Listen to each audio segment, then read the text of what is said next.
It's the sickest podcast. Tune in for the audio, or you can even watch back. Giving players all the props, or put them on blast. We don't give no hot takes, only talk facts. We're giving all our devotion, riding high on this wave of emotion. Going all out, yeah, cause this is our time. No, ain't no stopping us till we reach the finish line. All in, we came here to win. We're gonna give everything.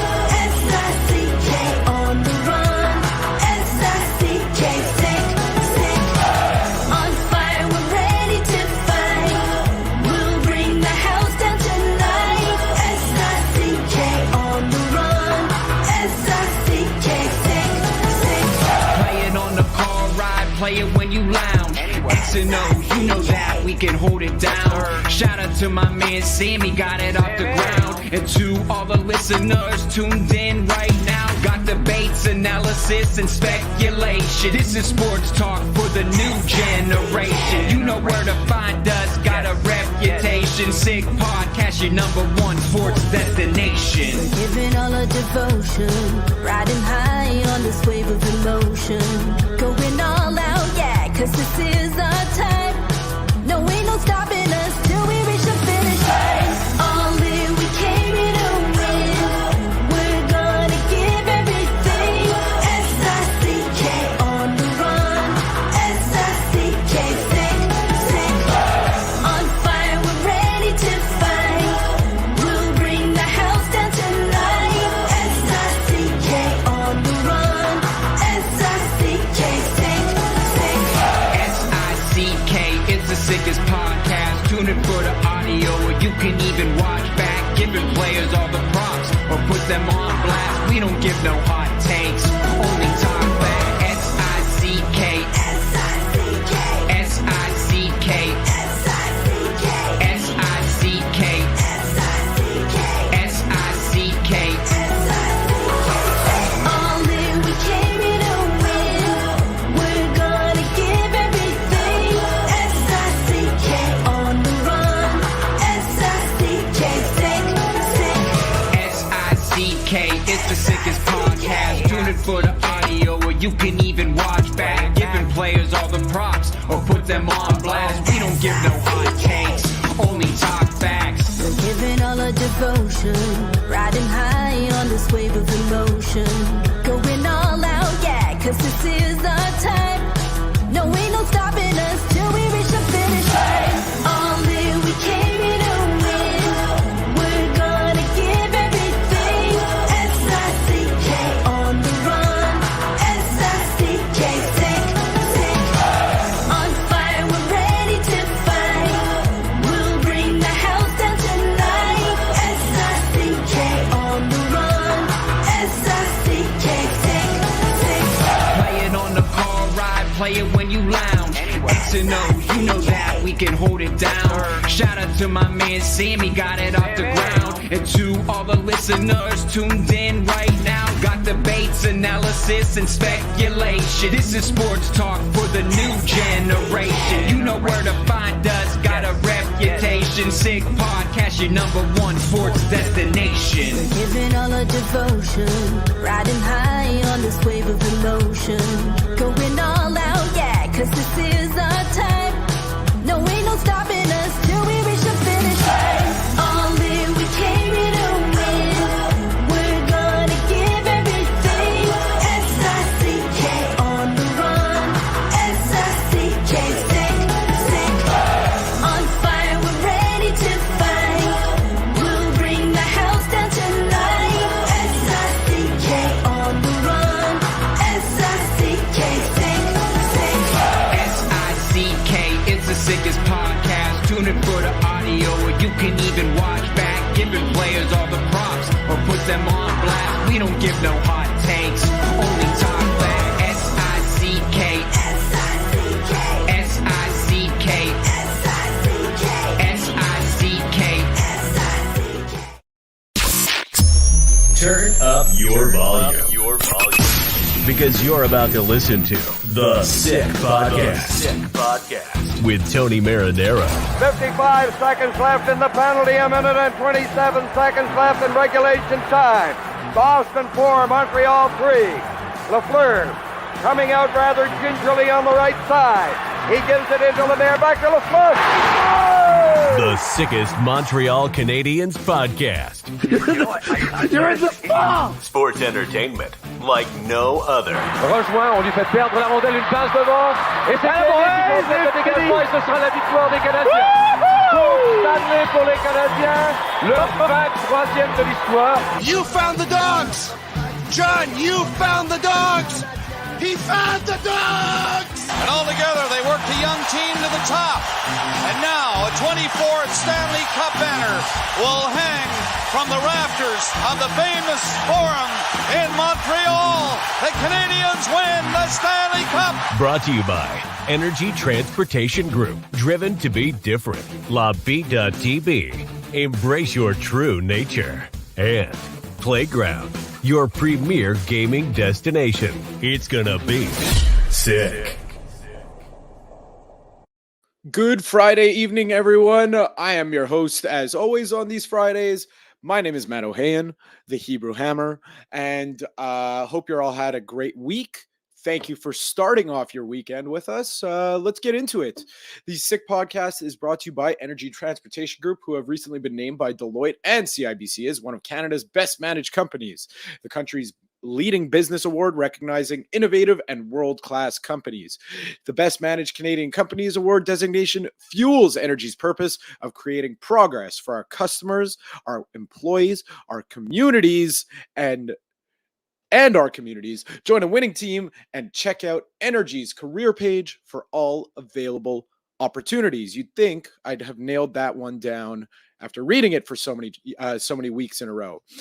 Open 24/7. Drinks are always free when you play. Over 600 machines. Daily promotions, including Bust the Bank Pirate Edition with a $100,000 weekly top prize every Sunday and $1 million top prize money at the grand finale on September 10th. Visit Playground, located just over the Mercier Bridge, only minutes away from downtown Montreal.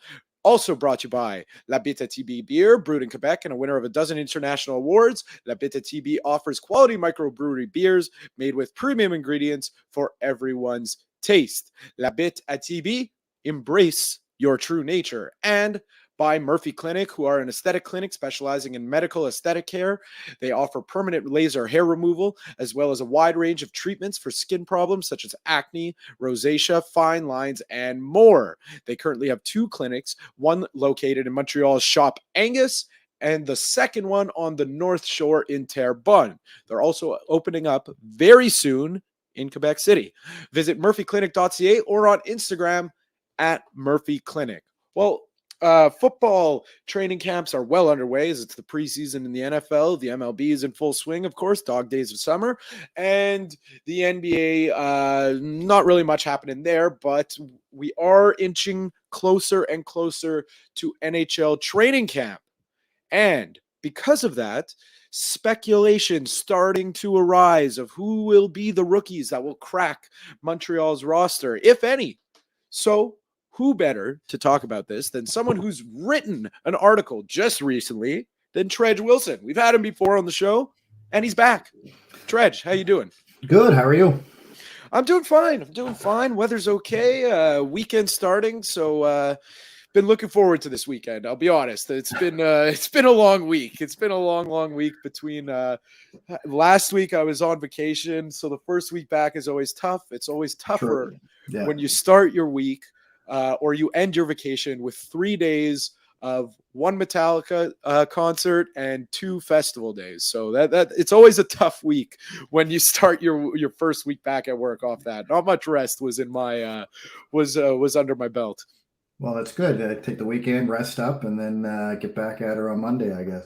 That's it. That's the plan. All right. So let's talk about this because there's a lot of people have a lot of takes, right, on the prospects. People are very, very excited about Montreal's prospect pool. Who are the prospects that get you excited before we jump into the who can crack the roster? Oh, well, the prospects that have me excited are Emil Henneman. I think he's whether he stays in Laval or not, I think he's going to have a great year coming over from the Swedish Hockey League. Joshua Waugh, I'm excited to see what he does at the pro level. Same with Sean Farrell. Logan Mayu is another guy I'm excited about. I mean, I know there's still some stuff that he got to work through to make to the NHL, but seeing him in Laval will be very interesting to see how his game pops up. And it's going to be very interesting to see what happens with Owen Beck, because there's only 2 options for him. So we'll see what happens there, I guess. So I like a couple names mostly because I've seen them play that you mentioned, which one of them was Emil Heineman. I didn't, you spoke about him in your article over on the Hockey Writers, and I really like what you said, like in an Arturi Lehkonen kind of mold of a player. Not a lot of people liked Arturi Lehkonen right off the bat in Montreal, and then they started to see the effort and what he was able to do and what he's able to bring to the team. And listen, I've only seen Emil Heineman play one game, and it was a playoff game for Laval last year. And I always say this, in a 4-0 loss, it's very hard to stand out as an offensive player. And he did just that. I mean, this guy was flying all over the ice. I really like what I saw from him, just at a professional level. And like you mentioned in the article, he hasn't played many North American games. He doesn't have that much under his belt. So that's one guy that I'm really, really excited about. Yeah, I mean, the reason I put him in the article, because I think he's probably the best guy to try to fight for a spot right out of training camp in Montreal. And it's just his speed, his effort, I think, is the biggest thing that he gives. And the reason I say Arturi Lehkonen is because, a lot of people didn't like Lehkonen because, he tended to miss the net a lot when he had all these great chances but could never hit the net. But a lot of people forget the rest of Lehkonen's game, which was the 110% effort on every shift he did, the way he could get back and help out the defense, his two-way game. And I think that's what Emil Henneman brings to Laval or even Montreal if he can crack the team, which I think will be hard to crack this year based on the amount of players they have. But to me, I think he has the best chance of giving management in St. Louis issues with who they're going to keep in Montreal. And these are all good problems to have, obviously. Yeah. So that's a good thing for the Canadians and for St. Louis and front office to be dealing with. What I really like with just as a general rule, just talking about Emil Heineman, and you brought up like the 110% effort of Arturi Lehkonen, and that's what I saw in that game for Laval, is that it feels like, the team that they're trying to build, obviously they're trying to build exciting hockey and put a very exciting brand of hockey on the ice, is Kent Hughes and Jeff Gordon. But the biggest thing for me is with the departures this summer that are out of the lineup now, it's like every player, it seems like on the roster now, I feel like you could tell me if I'm missing the mark on this, if I'm missing a name, if I'm forgetting someone, but it feels like they're just trying to put together a team on the ice that whoever is out there, you're never going to complain about the effort level. Like you're never going to see someone lollygag back on the back check, like you're on the forecheck, you're going to see people in the corners digging for pucks, doing the dirty work. Like it just feels like there's nobody on this roster right now. Are you complaining about effort level? Well, now that Huffman's gone, no. So, well, that's it, right? Like even if you look at the fourth line, Michael Pizzetta, even Joel Armia. A lot of people don't like Armia, has a high contract. He, only scores once every 27 games or something like that. But I mean, when he does score, it's usually 3 goals and an assist or something silly. But he puts an effort in. He's one of the best penalty killers on the team. When he's healthy, he still puts an effort in. Michael Pizzetta, another guy. 110% effort every time he's on the ice. Jake Evans, Suzuki, Caulfield, Doc, like you can go on forever. And you're absolutely right. It's almost like Gordon and Hughes know they don't have that mega superstar. So they're trying to build a team of depth where no matter what line you have on there, you have an opportunity to score, or you're not worried about whether that line's going to work or not on that given night. And Well, that's it, and that's the thing, and it leads us into the second prospect in your article, which was Owen Beck. You mentioned him before. He's a guy that's a lot of people are excited about. I got to be honest, I haven't seen much of him play. I've only seen the stat sheet. Looks pretty good to me. He played that one game in Montreal. Looked pretty good. It's one game, but hey, in your first game in the NHL, sink or swim, I'd say he swam for given the opportunities he was given. What is it about him that excites so many people? Again, effort. The fact he's one of the best centers in the Canadian Hockey League right now. Oh, well, at least the OHL, and when in regards to face-off wins and taking face-offs. And if you know anything about Montreal right now, their best face-off guy is Dvorak. So, Monahan. I think if Monahan gets regular at center, he'll be over 50%. But even Dvorak was only like 53% or something like that in the face-off dog, which isn't terrible. So he's going to give you that center. I look at Owen Beck as a better scoring Jake Evans. He's going to give you that two-way game. He's fast. He's quick. He has a very good hockey IQ, which, some would argue you can teach, some would argue you can't.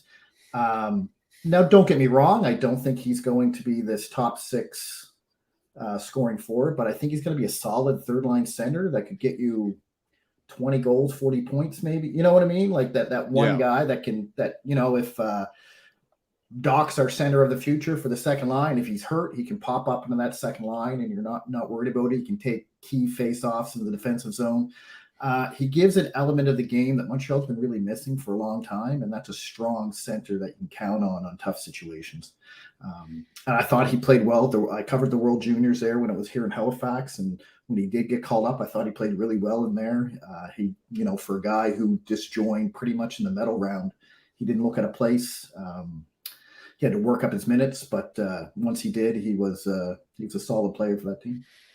Yeah, that's a great assessment from all the things that I've read about Owen Beck, because I haven't seen him play, like I said, much, but like from what I'm seeing, it's like from your article, I got the Jake Evans comparison, but then looking at offensive ability of different articles I read about him, that's what I'm seeing. So like, he's a guy that, in the article, I think you say that it's like a bit of a long shot just because of the whole junior factor. Right. It's either junior or Montreal, Right. but he's a guy that, if he impresses in camp, like that's kind of forcing their hand at having to make a decision on Jake Evans, in my opinion, because Jake Evans, while he's a really important player for the team in terms of defensive zone draws and penalty killing and whatnot, the fact is that he is prone a little bit to injuries, specifically of the head variety.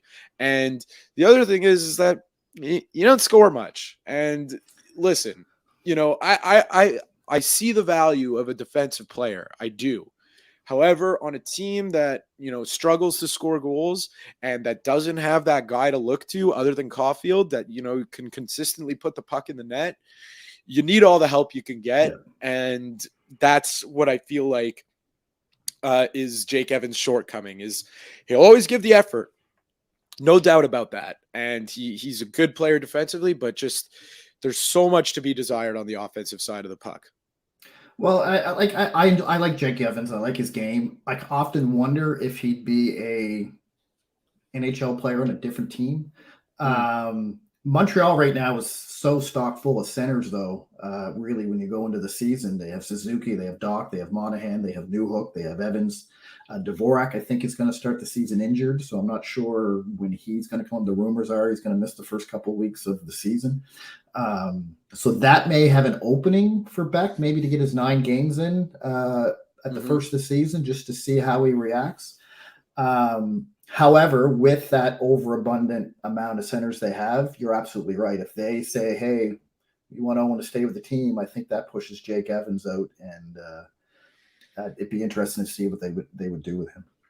And it's funny because I remember early on in the season having this debate with friends when kind of when I wouldn't say early on, but middle of the road of the season when the wheels started to fall off for the Canadians with injuries and whatnot. And like, you're looking at the stat sheet and like one of my friends was, God bless him, he was defending Jake Evans as if it was his own son, in his offensive abilities. And I'm like, listen, man, important player. He had a big part in that playoff run where they made it to the Stanley Cup final.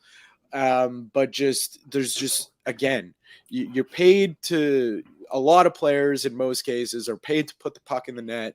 And even if you're a third or fourth liner, this is not the NHL of 10 years ago where your fourth liners are out there to crash and bang. They still got to be able to play offense. And, again, it's just, you wish that he could put it together, but it's just been derailed so many times by concussion after concussion. Yeah. It's really a shame because, you hear him speak in the media and you root for him. He's an easy guy to root for. Yeah. It's just a shame, but hey, maybe he knows what we're talking about and like in his head, and he's like, hey, this kid plays a lot like me. I got to start, I got to push the pace even more. So like there's no better competition than internal competition. Absolutely. So hopefully that could be resolved one way or another. Again, a good problem for the Canadians to have. Exactly. I mean, you could even look at Dvorak when he does become healthy, move into a different team.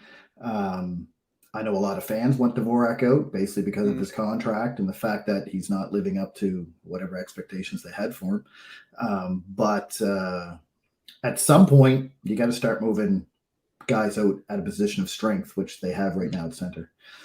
It's crazy to me that that it's like imagine 3 years ago we said that center is a position of strength for the Canadians. It's under Bergevin it was not at all. It was just like you had Nick Suzuki, he was just starting to come on, very excited, but you couldn't count on him quite yet.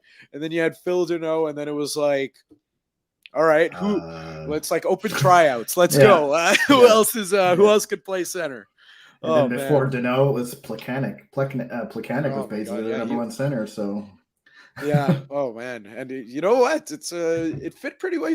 That's why Phil Deneau worked so well because he played that Plekanec role and he fit really well. Anyways, third name on the list. This intrigued me because he was the hot name this summer when it happened. Again, very unpopular pick, but I think he's going to be a really, really good player. David Reinbacher. Now just plead your case for David Reinbacher. Well, to me, David Reinbacher, I think the reason Ken Hughes drafted him was because he's going to be the best defenseman of the next 3 drafts. Even though this draft this year is going to be very heavy in defensemen, I think people underestimate Reinbacher. He's been playing in the Swiss professional league since he was little over 16 years old, almost 17. And last year, near the end of the year, he was playing top minutes for Colton. Anyone who's watched him play over there has said that this guy is definitely a top 2 defenseman in the NHL. He has all the now he's not going to be your he's not going to score. He's not going to be the top scoring defenseman. But my big thing about Reinbacher is right now, if you look at the right side of the defense for the Montreal Canadiens, you have David Savard, Chris Weidman, Gustav Lindstrom, who they just picked up in the Petrie deal, and Jonathan Kovacevic. I think right now Reinbacher's better than all of them at this moment in time. Give David Savard because of his NHL experience and stuff like that. But I think right now he beats out Weidman, Kovacevic, and Lindstrom if I put him in the depth chart for the team. The only thing with him is he has to play on North America, has to have a little bit more time on North American ice. He has to get used to, and he's only 19 years old. So if he comes out and he plays in camp and he's hot, I don't see any reason why they wouldn't keep him in Montreal, except for the fact they want to develop a little bit better. He could go over to the Swiss League. He could go to Laval. I think if he doesn't make Montreal, he will go back to Colton in the Swiss League and play there because I think he wants to finish school. I think I read that somewhere. But my argument for David Reinbacher is like I say right now. And when Lane Hudson gets ready to go, you have David Reinbacher lined up with Lane Hudson. Right? If Lane Hudson's everything that we hope he's going to be, you're probably going to have the best defensive duo, one of the best defensive duos in the NHL. Yeah, and the interesting thing about Reinbacher is just as you're talking about him, I'm like kind of typing up names of like high profile defensemen, and the one that it's interesting. Like I'm not going to compare him to Victor Hedman because he's not the same size. However, what I will say is that Victor Hedman's first few years in the NHL weren't like he wasn't lighting the world. He wasn't a presence like he is now. Like I remember seeing him early on in his career. I went to a game against Tampa, and I'm like, all right, he's a big guy, but like nothing to write home about. He's your average defenseman, just has a lot of size. Then he learned how to play the offensive side of the game in the NHL, and then it was like, holy shit! Yeah. Like when he's on the ice, like I saw him a couple of years ago, and I was like, wow, this man is like a physical specimen. So like, I feel like once he gets, he knows how to play defense. That's why he was drafted so high. Yeah. So he could learn that offensive game. Now I'm not going to call him, a 60-point defenseman, but like, I agree with you. I think he's not getting as much credit as he deserves. And a lot of that has to do with, him being drafted, the highest defenseman drafted in a draft that was littered with offensive talent. And, a lot of people wanted the other guy in Michkov. I'm one of them.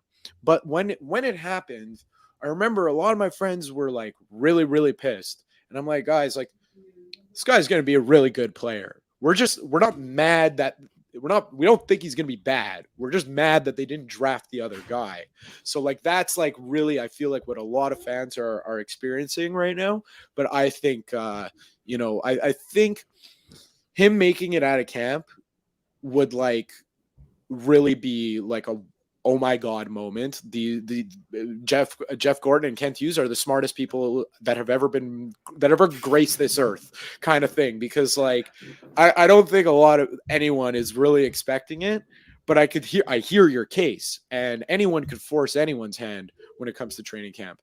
Yeah, exactly. And I think when it comes to Reinbacher as well is with the draft, he wasn't the sexy pick. I wanted Leonard, to be honest. I wanted Ryan Leonard. I'll be honest. I'm not a big Michkov fan. I don't think he skates very well, and I think that's going to hurt him when he gets to the NHL. I mean, he's still going to probably be an 80-point scorer or whatever. But Montreal's been deprived of a superstar player for so long. And if you look at this draft, there's tons of superstar potential in that first 6 picks. But Reinbacher was the guy they wanted.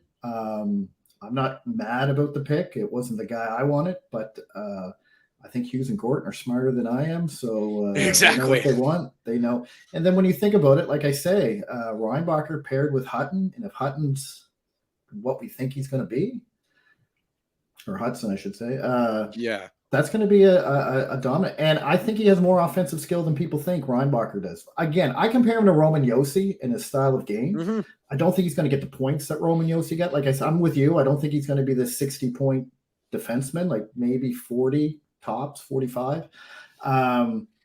But if he can show he can make the team this year and he gets out, it's going to be a genius move by Gorton and Hughes. Now, all 3 of those players, I will say this, I have high doubts they make the team out of camp.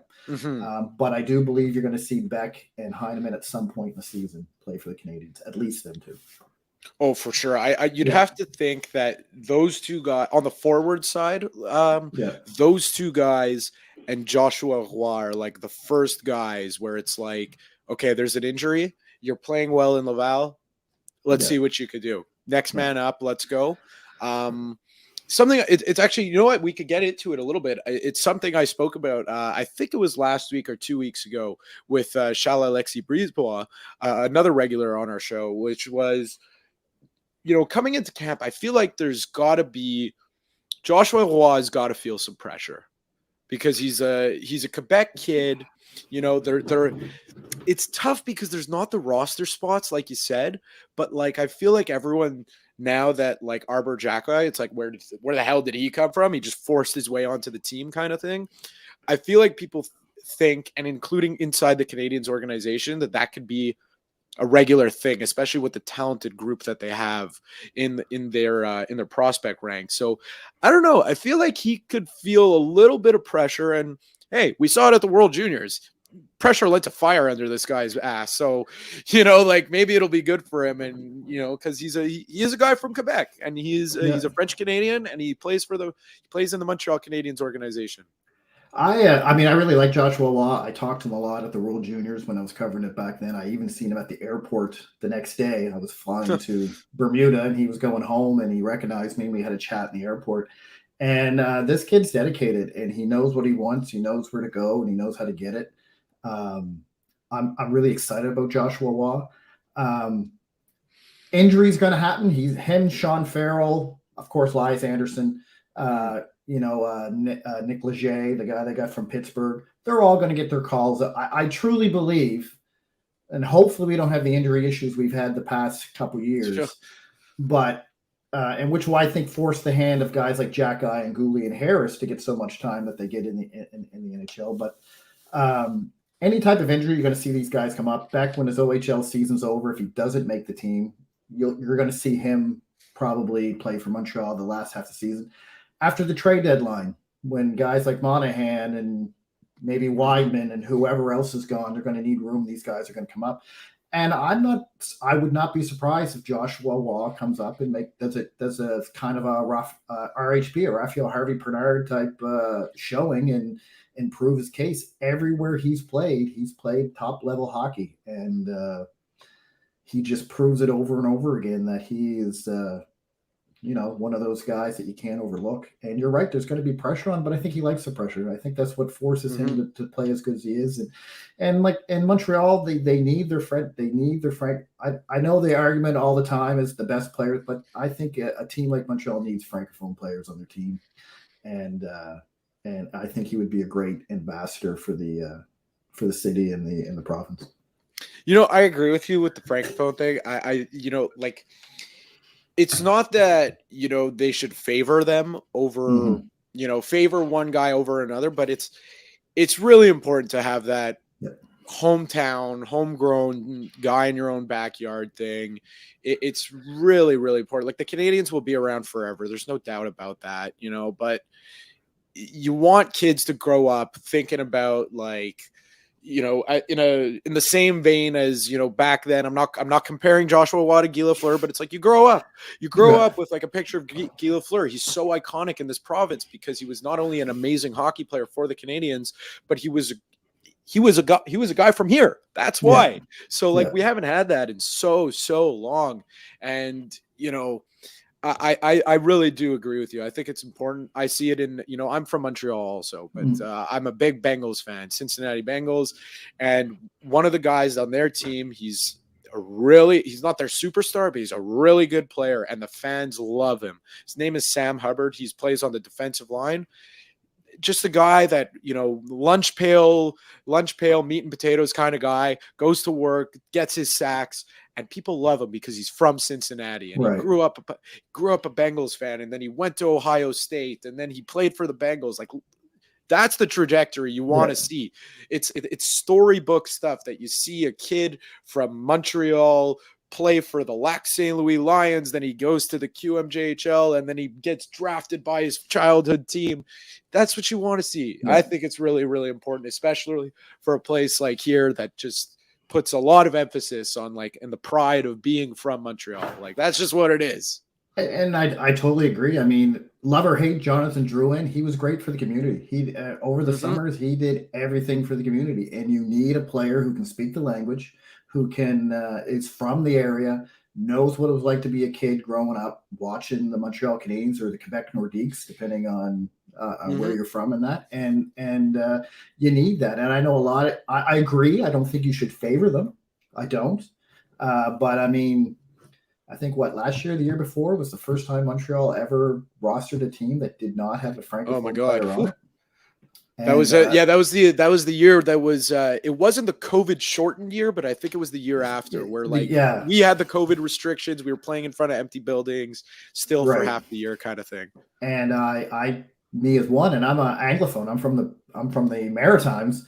I, for one, was like, I couldn't believe it. Like I said, wow, Yeah. it's Montreal. You know, like I grew up a huge Patrick Roy fan, and I was a little bit young for Lafleur, but I did kind of see him play, but with the Rangers and Nordiques. But and you need that. Like I know from being a Maritime, you know, Al McInnes, Mike McPhee, all these guys, like they're from my hometown, and I was proud to see them play in the NHL. Like Alex Newhook from Newfoundland. There's lots of people in Newfoundland are very proud to see Alex Newhook, and you know, it's a sense of pride of where you're from, and it's a sense of pride of your culture to see people succeed at the highest level that they can.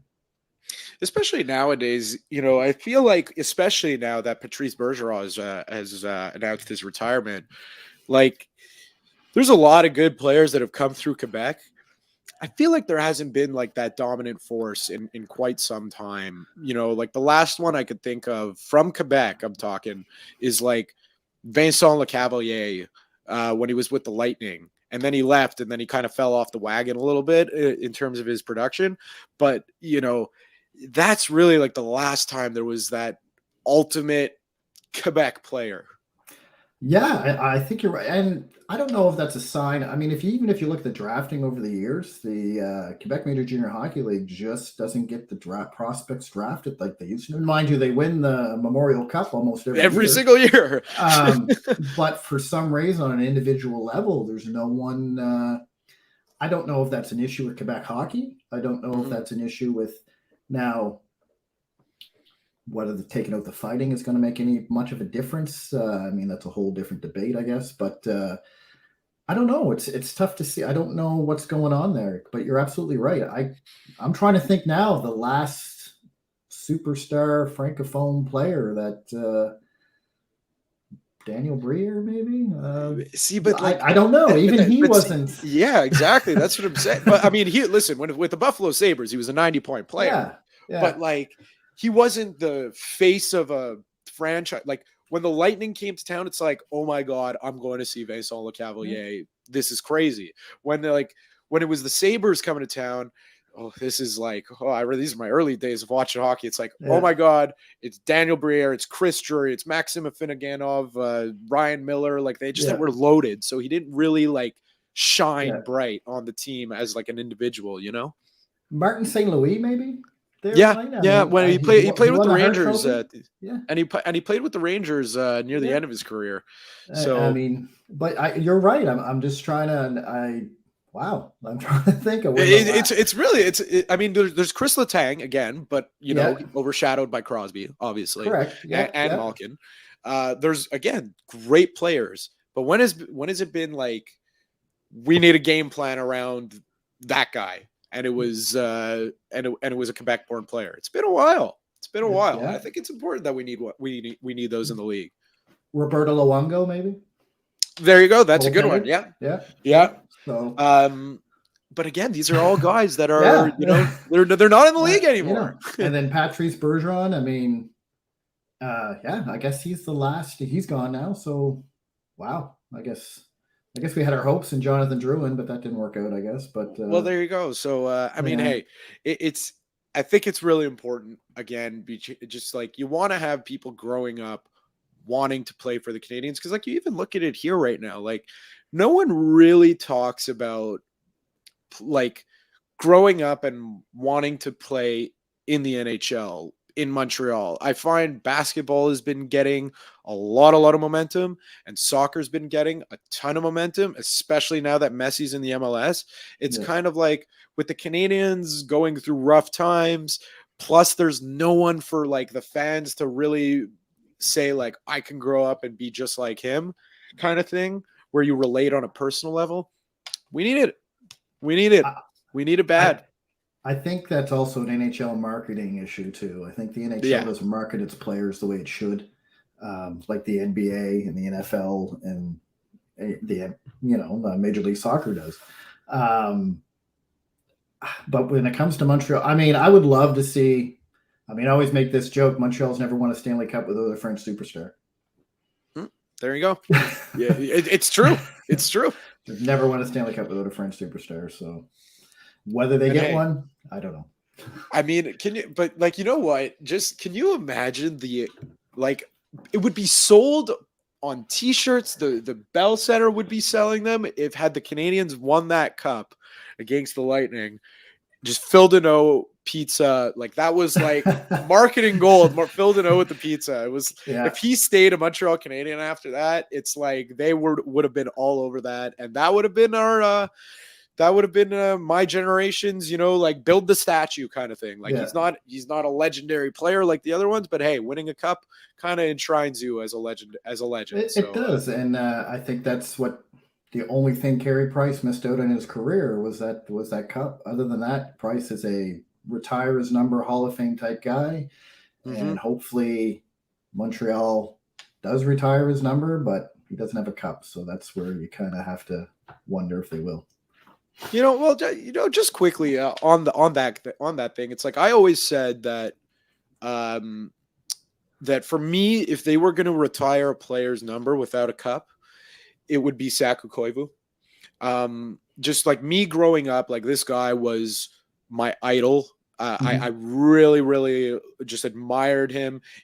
Again, just always went to work, wasn't a dirty player, just like the most honest player, and just was a great player and just did so much for the community here.